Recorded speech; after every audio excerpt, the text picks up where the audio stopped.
Welcome to Inside Knowledge with Lynn Henderson, the show about overcoming adversity, building resilience, and creating a better life for yourself and those you love.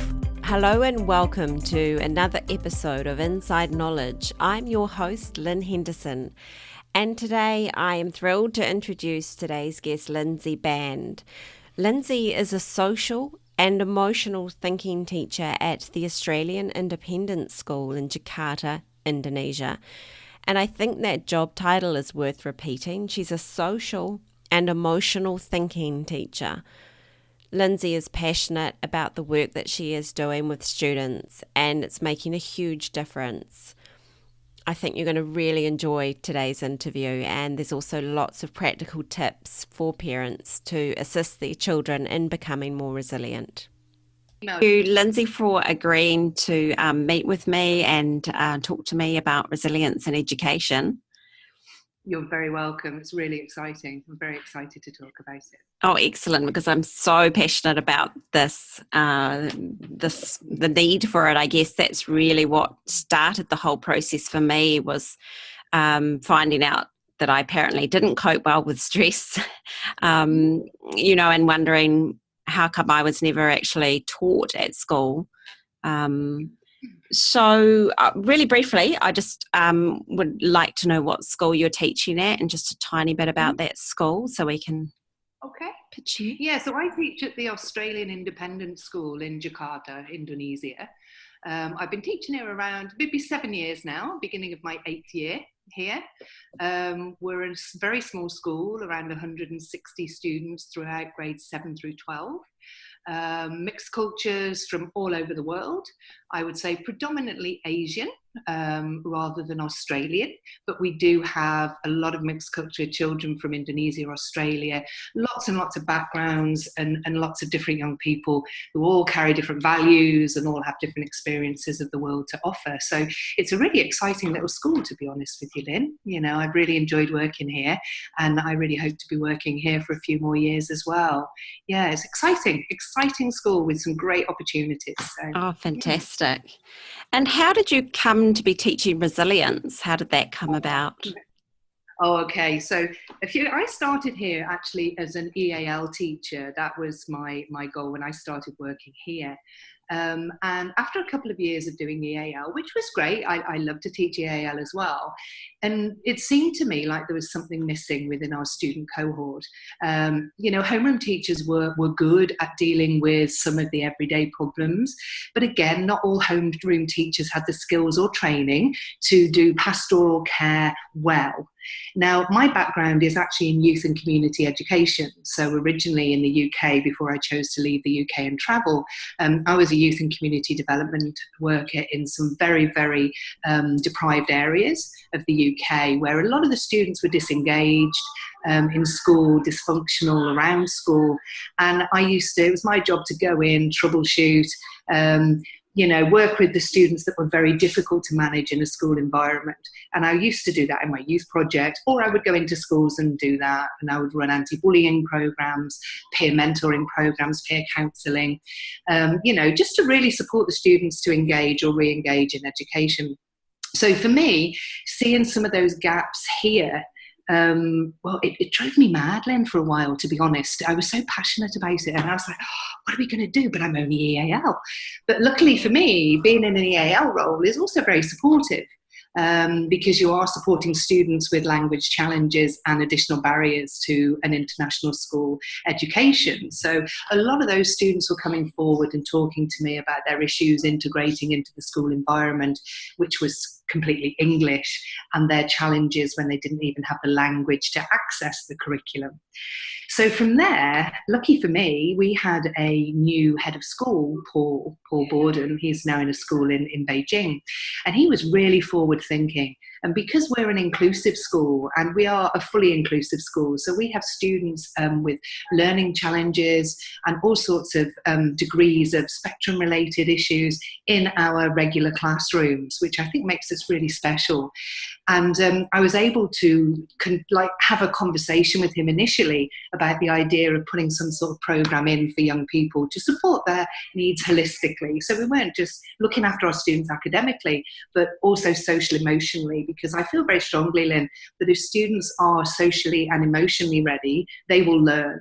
Academics will come, and they will be able to focus on their work, not their million different areas of issue that students have, and friendships and love and no love and more love, and all of those wonderful things that teenagers experience that we love, and I love them to experience it. But our students sometimes need support managing those emotions, those intensity of emotions, and living in today's society as well with digital technology, huge access to social media, and also viewing the world from different perspectives from when I was a student. I think that there is a much more driven need to have social emotional thinking programs in schools, which is what I ended up proposing to the principal, and he agreed to give me a go. He gave me a trial and said, prove it, make it work, and I did, and I loved the challenge of making it work as well. So resilience is actually a small part of what I do, but I do actually have it in a taught program. So in the grade 8 cohort, I teach resilience as a topic through a whole term. But it also connects to a mindfulness program that I teach as well in term 4, grade 7. So it's done in term 1, grade 8. So it's a follow-on from the mindfulness course where we start exploring all of the skills that I believe make somebody into a more resilient human being. Mm. Wow. So have you designed a lot of this course yourself, or is it part of the Australian curriculum? Where does it come from? So some of it, look, I'm very fortunate, again, in that I do have the leeway to create my own curriculum, because it's embedded into the school culture and philosophy of inclusivity. I can actually have the freedom to create, which is also what makes it so amazing, to be honest, Lynn. It's not something that's being thrust upon me, or, research suggests I have to do it this way. I can use a lot of my skills, my knowledge. I can do relevant research, up-to-date research on current techniques. I have a student body who after 2 years of full-on SET is so open and honest that they can drive and dictate the program as well. I involve parents in the planning of the program also, and also I have a reporting system as the wellbeing officer here, that if any issues are arising in the school, more prevalent in one year group than another, I can stop what I'm doing and I can write a program to handle it and to tackle it. So the program is not only proactive in its delivery, it can also be managed reactively as well, which I think gives us that edge. It's got a real edge to it that I can just flip and change and be flexible. So yes, Lynn, I do. I write the program myself, but I draw on resources from other areas, other experts, of course, and other programs and there's lots of websites, Reach Out is a good one that I use. And I also look at Beyond Blue to look at all the latest issues that are affecting youth. And I spend a lot of time reading, researching, keeping up to date on current topics throughout the world, because we're an international community. So I have to make sure the work does meet the needs of all our students. And that in itself is the challenge. But it's an exciting one. It's really exciting. Yeah. Are you noticing a change in the students since the program has been active in the school? The resilience program or the SET program in itself? Bit of both, I guess. Yeah. Yeah. Okay. What I am noticing is that, because I get the reports from teachers and the reports from students around any issues that are occurring in the school, what I'm noticing, and I think particularly in the previous grade 7 through to current grade 8 cohort, who have done the mindfulness program going on to the resilience program, is that the reports from them talking about them being bullied or harassed, or generally, name calling and that kind of thing, the reports are going down. Now, when I ask, because I also have a team of peer mentors who work with a lot of students on our behalf as wellbeing officers, I guess. They go in and work with the students as well. And they're coming back and telling me things like, oh, we're really proud. I met with my mentee today and she told me that she stuck up for herself. And it's the first time she's ever done that.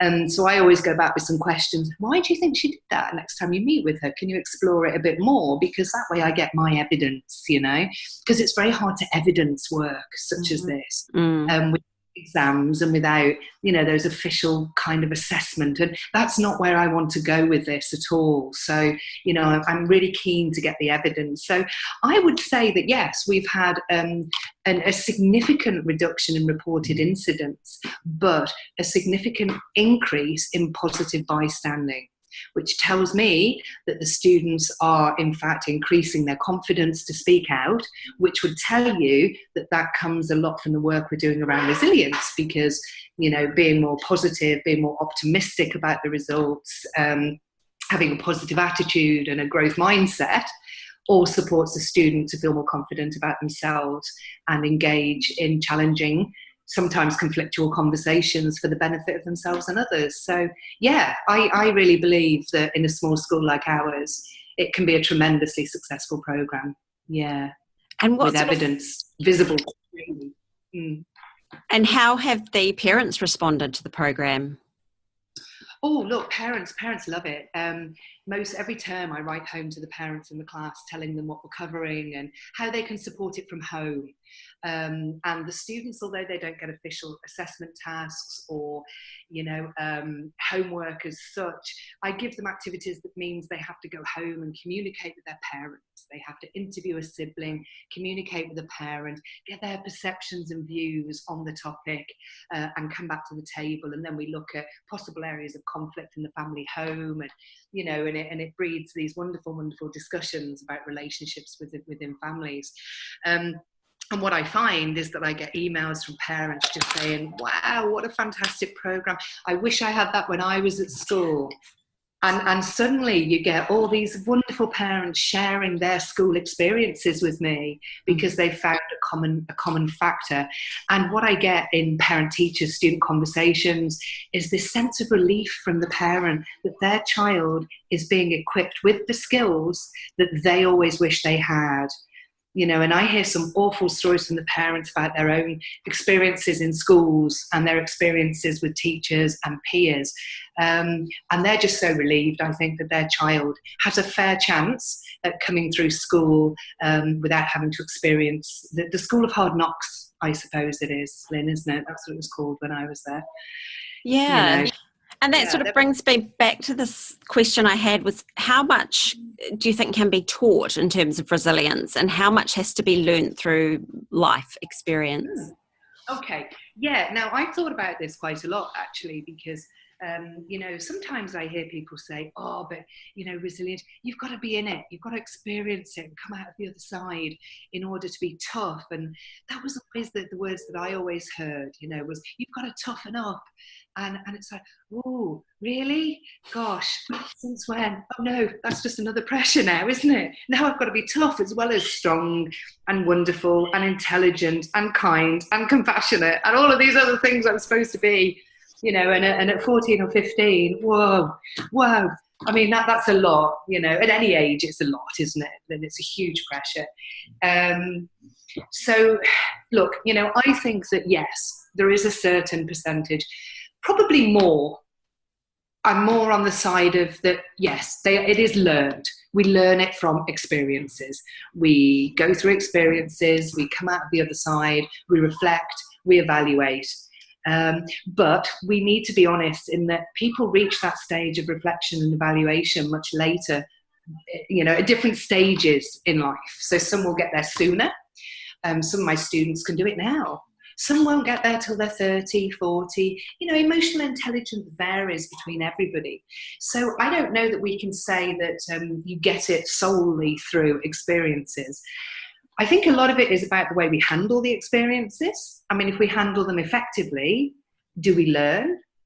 Or do we have to handle them badly in order to learn? Do you know what I mean? I struggle with both of those facets. And I also think that if we are taught it, if we are explicitly taught to manage our emotions, to have empathy for others, be aware of other people, have self-efficacy, be mindful, have the growth mindset, positive attitude, optimism. We can turn negative self-talk into positive self-talk. And, we don't naturally do those things. Some people do. Some people are amazing. I meet students every day and I'm like, wow, you are amazing. They're better than me, But, for most of us, it's a skill that we need to practice, that we need to be taught. We need to find some connection with the skill, and we learn that. And we can practice that daily, weekly, practice with friends, with family. We can talk about it, we can dialogue about it. And actually becoming more aware of it, I believe, gives us a better chance at being resilient when the tough times do come, because they will come. In whatever form they come. And, we can, if we're somewhat prepared, then I do believe that we have a better chance of coming out of them with less emotional, I hate to use the word scarring, but, for some it is. For some it is very serious, but with less emotional trauma, I think is probably the word I'm after. I really believe in teaching it, to be honest with you, versus experiencing it, because who's there to teach us after we've experienced it? Who's gonna, we have support and we have friends and hope, we have family, but who's got the skills to say to us, well, how did you manage that, and what did you feel? And, a counsellor, a psychotherapist, all perfectly wonderful people to approach. But we're not all of that mind. We're not all the kind of person who will approach a professional. And we don't always have the friends who have the questions to help us challenge ourselves and to reflect on ourselves. So, I think being taught it gives everybody a fighting chance at coming out of the other side, bouncing back, and doing all those wonderful things that make us happy. Yeah, because I guess it's that risk factor, so that, obviously adversity and overcoming adversity is a helpful thing. But if you don't have the tools, it can also break you, and you're not going to learn anything from that. You're more likely to be risk averse. And you need to have a chance at it. You need to have the opportunity to give it a go. And life can take us in some very, very adventurous directions, and if you can see them as adventures as opposed to challenges, then I think you're partway there to coming out of it, having a rough experience, but at least viewing the world in a positive way. So what's it like in the classroom when you're teaching these sort of things? Is it, is there a lot of interaction? Is it a kind of instructional? Yeah, okay, well, I guess I'm pretty lucky, Lynn, because I do have a youth work background. So I'm used to teaching students who are very disengaged and using the informal education, strategies and things like that. So I bring a lot of my youth work into the classroom. Now, if any youth workers listen to this, they'll be jumping up and down with glee because it's so hard to get youth work into classrooms for many, many years, especially when I started in the 90s. So, I believe the classroom is a very safe place. First and foremost, it has to be safe. Students have to have the knowledge that they are able to speak out without being judged, without being scorned, and without any of that information leaving the classroom after the class. And we're able to build that environment. And in the last 2 years of teaching it fully, I've never had an incident where somebody's taken it out of the classroom, because they really do respect the boundaries that we set. We set everything as a group, as a class group. We have our own class contracts, our own class agreements, of how we are going to conduct ourselves in that space. So I get 3 periods of fortnight with each class in the school at the moment, from grade 7 through 10 at the moment. And during that time, it's very oral. We do a lot of discussion. We get a lot of feedback. I'm always saying, and what do you think about that? And what do you feel? The words we use in the room are very, very emotionally based. It's all about feelings, thoughts, not devaluing somebody, acknowledging differences, tolerance for other people's views, letting everybody speak.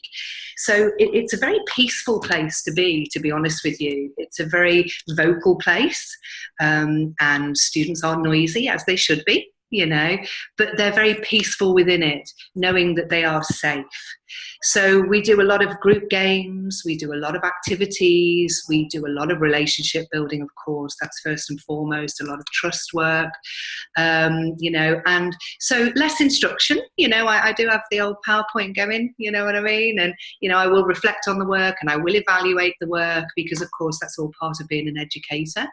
But for every lesson, there's something hands-on to suit learners. There's a project for every course. So with resilience, we're just at the moment at the point in week 5 where we're looking at a project and students will work in groups or individually, it's their decision, to come up with a project that reflects their knowledge on resilience, on the topics that we've covered.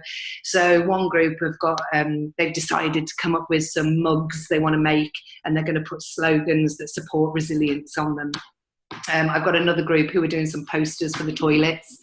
And I've got another group who want to tackle a group of grade 12s that they've always wanted to talk to about power issues. So this group are now feeling that they're strong enough, and that regardless of how the response from the senior students, which I'm sure will be positive, but of course they're quite frightened, being young students, they're a bit nervous. And they want to actually approach them and say, look, there are some power issues here at the school, and we want to work with you and try to bring more balance into the school. So we've got some tremendously brave students who are feeling particularly resilient right now.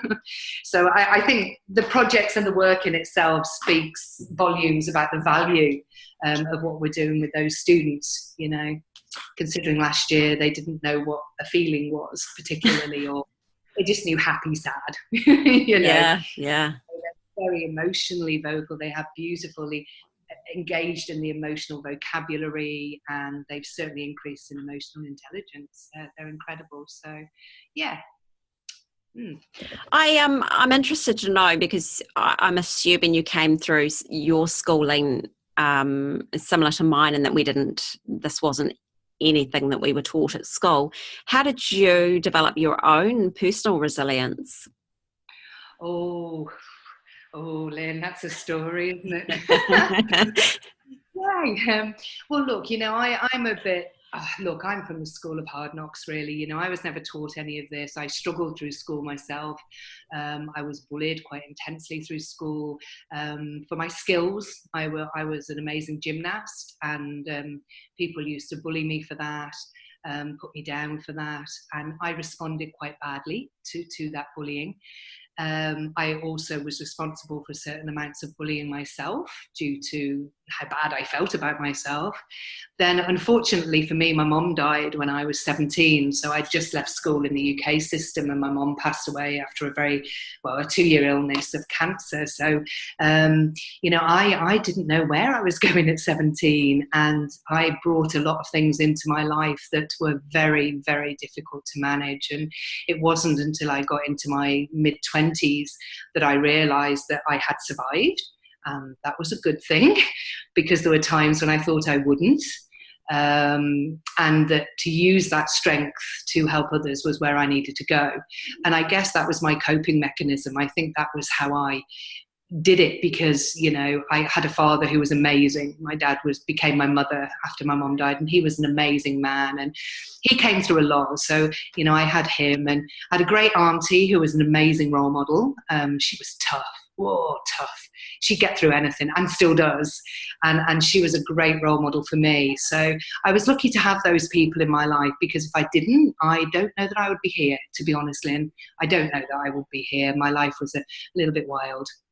But having those experiences, took me to university to do my youth and community work. I found that I had an affinity to disengaged, disaffected people who had it tough, people who were struggling emotionally. I worked in the homeless sector for a while, and that was where I really found that my place was working with people who had tough times, and who maybe weren't coping with those tough times. And I think it was time for me to start articulating how I felt about those tough times and putting something back. And I think through those experiences I realized that was where I wanted to be. So went off and did my youth and community, worked in prisons and all sorts of places, and I was tough, you see. But I have to say, being that tough was amazing, But it's taken me until my 40s to rationalize any of it, to be able to come and accept myself as who I am. That's been a long journey, Lynn. And I really do believe that had I had somebody when I was at school helping me through these tough times and telling me that there was hope, that I could be optimistic, that I didn't have to see the world black and white, that there were blurry lines and I could engage with the blurry lines and be quite happy there. I think that I would have been a lot better off, but I'm not sure I'd be where I am today. Yeah, So, I mean, it's given you a great empathy. It has, and I enjoy what I do, and I relish it, and I live for every moment. But yeah, I had to make amends with a lot of my past, and that's been tough. I've had some amazing people help me through it. I just don't see why any student on my watch has to go through those things. I just don't feel it's necessary. Yeah. It's going to be interesting to see these students as they enter adulthood and how their lives track, and whether they track a little bit differently from ours. As you say, kind of takes us to our 40s to figure it all out. Yeah, and I'm glad we did. It's an amazing feeling. It's amazing. But yeah, I mean, it would be interesting to watch some of the young people. I mean, I know the work that I used to do back in the UK in youth and community work. I'm still in touch 20 years on, 20 years plus on with students that I used to work with, and they give me feedback about their lives and their interactions, and that they're in a better place than they would have been without that social education, without work on resilience, without, this positive thinking mindset work. And, mindfulness is not a new concept, it's something that was around when we worked with young people in the 90s, and, it's just been rejuvenated into something amazing. But so yeah, I really believe in the work that we do, and I believe in working with young people while their minds are open, and working with the parents as well is so important. I do parent workshops as well, to educate the parents on exactly what I'm teaching their children and their students, so they can go home and have those knowledgeable conversations with their kids. And that's super important that parents are on board with me as well. So parents love it, but I do ask them to come on board and work with me as well, because a child's not just about school, are they? It starts at home as well. What are some of the things that parents can do to help support their children, especially if maybe it isn't a subject at their school? What can they do? Yeah, I do think, I mean, there's some great websites out there for parents, Lynn, at the moment. There really are some good websites. So doing a bit of research would be good, but just familiarising themselves with issues around positive self-talk, so they can encourage their child when they come with the negative, support them to turn it into something more positive, to have a different perspective on the situation. Of course, be amazing listeners, because a lot of the time, I have a 9-year-old, and much of the time she just wants me to hear her. And that's all I need to do. And then she hugs me and says, "Thanks, Mom." And I mean, it's delightful, right?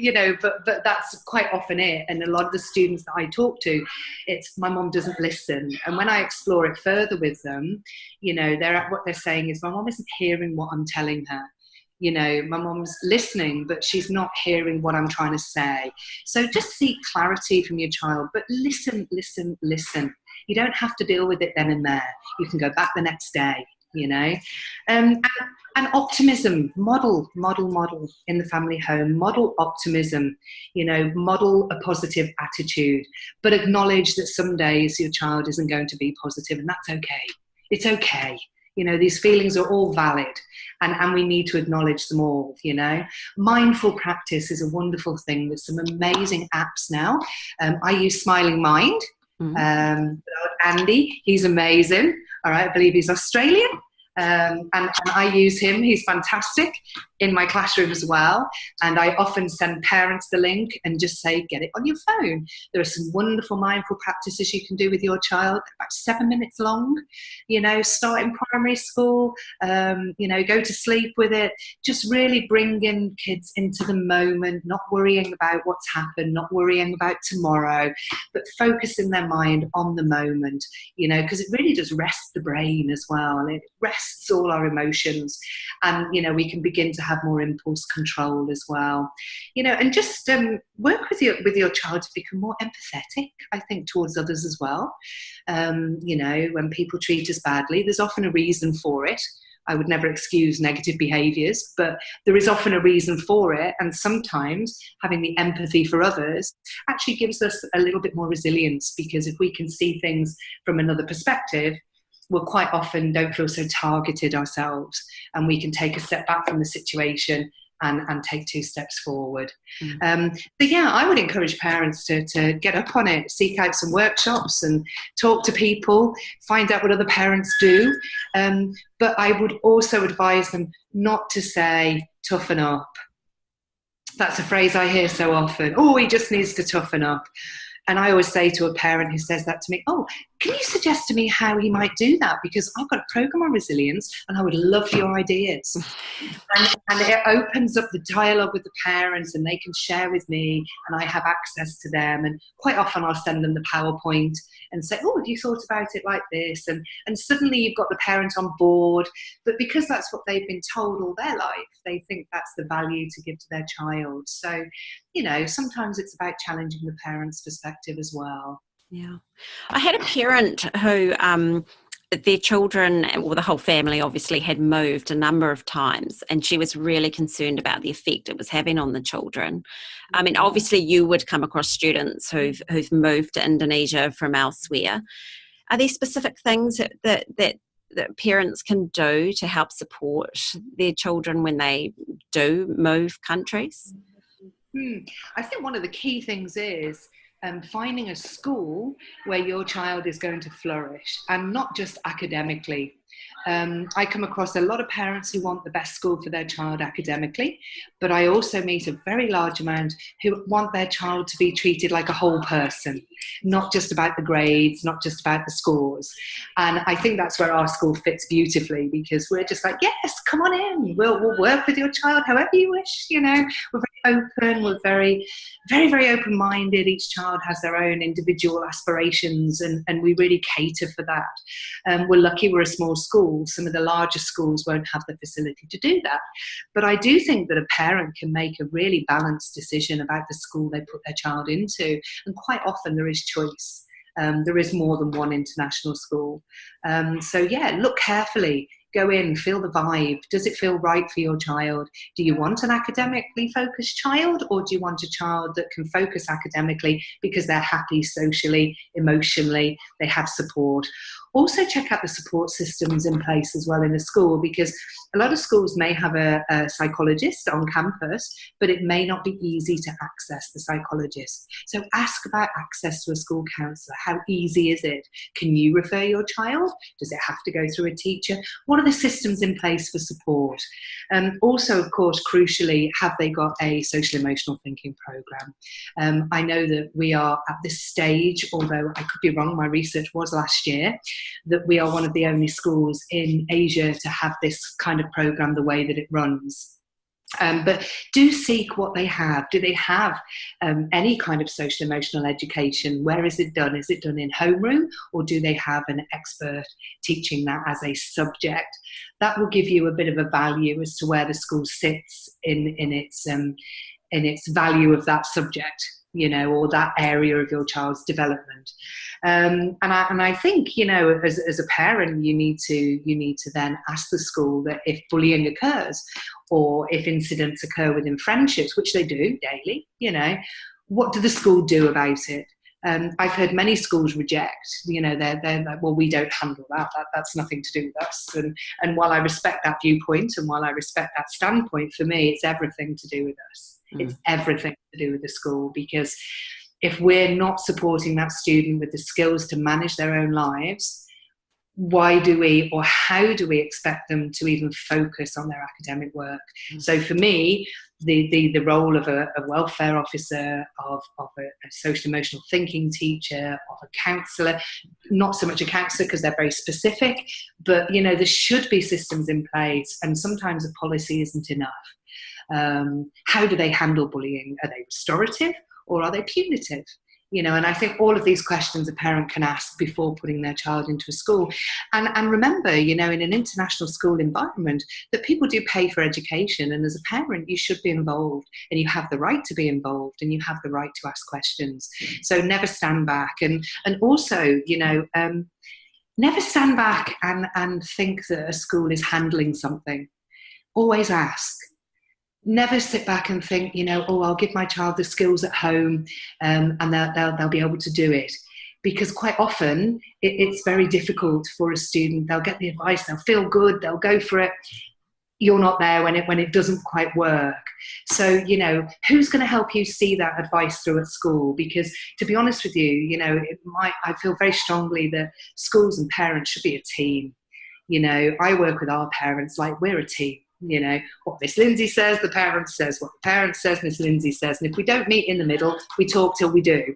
And we have a really good vibe around that, with our more challenging students, I guess. And the parents really respect and appreciate that consultation. So, if you're the kind of parent who enjoys being involved, who wants that consultation, just find a school that enables you to do that, that you have access to teachers, you can talk things through, and eventually, your child won't be embarrassed about you coming to school. We don't have that here. We're very lucky. The last few years, students actually enjoy their parents coming in and talking to Miss Linzi, because it means they're getting the help they need. It means that their parent will now understand them, that there'll be no issues at home, conflict will resolve, and we have peace, so yeah. Wow, that's great. There's been so much practical knowledge that we can take away from this discussion. Just one more question. In maintaining your own personal resilience, obviously you'll have some tools in your life. Is there one that you can share with our listeners that they might find useful? Oh gosh, a tool that I use. Wow. One of the tools that I guess that I've been learning to use more, and something that I never did have, was a growth mindset, the idea of optimism and seeing a situation and not seeing the dark side, but actually thinking to myself, well, look, what's the worst that could happen here?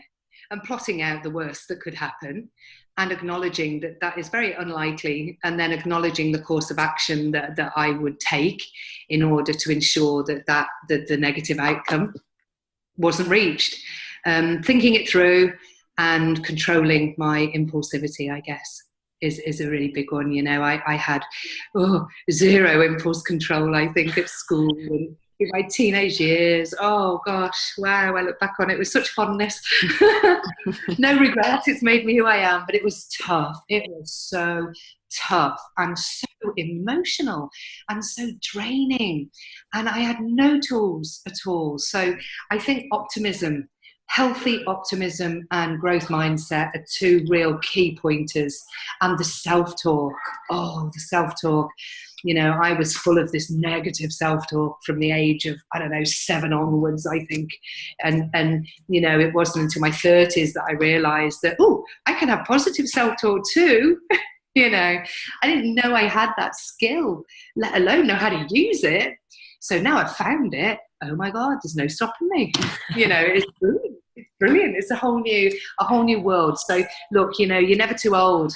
You're never too old to work at it. And there are some amazing resources out there for parents, for students too, for teenagers, and for young people. So use it, use everything, and never be ashamed to use it. We're not all built like a task force. We can't all take everything on and destroy it. Not everybody wants to. Some of us want to remain at peace, remain calm, remain in a space that's positive for everybody. So, this aggressive idea of resilience, that we're going to bounce back and we're going to fight back, and it's very aggressive, and it doesn't have to be. Resilience can be an amazingly calming,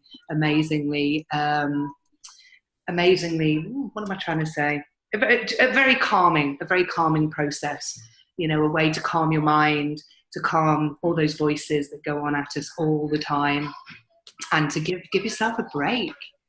Give yourself a break. You're okay. Oh, that's wonderful. Thank you so much, Linzi. I've loved our conversation, and I really enjoyed it. I hope it's been useful. oh, absolutely. Wow, what a wonderful conversation. It was just so inspiring. I really wanted to take Linzi in a time machine and take her back to my old high school so she could be my teacher. I think my life would have turned out quite differently. I know we covered a lot of practical information, and I have created a research tab in our website, which is insideknowledge.blog. And in it, I'll provide links to a lot of the research that Linzi was talking about, some of the apps that she talked about, so that you can begin your journey to building greater resilience, not only for yourself, but your family and your loved ones.